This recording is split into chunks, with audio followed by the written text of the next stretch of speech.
After a minute, I decided to take a break and leave the office, heading downstairs just to make sure everything was good with the other unit.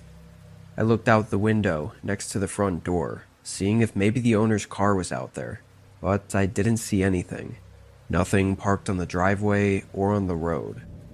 Also, while down there, I didn't hear a single noise from the other unit. I figured whoever it was must have already left, and so hopefully all the strange noises were done for the night. After checking out the door and double checking it was locked, I went right back upstairs to my office. I wasn't sure how much longer I really wanted to work for.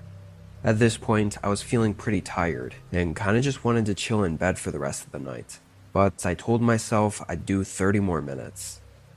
I closed the door to my office, sat down at my desk, and got as much done as I could.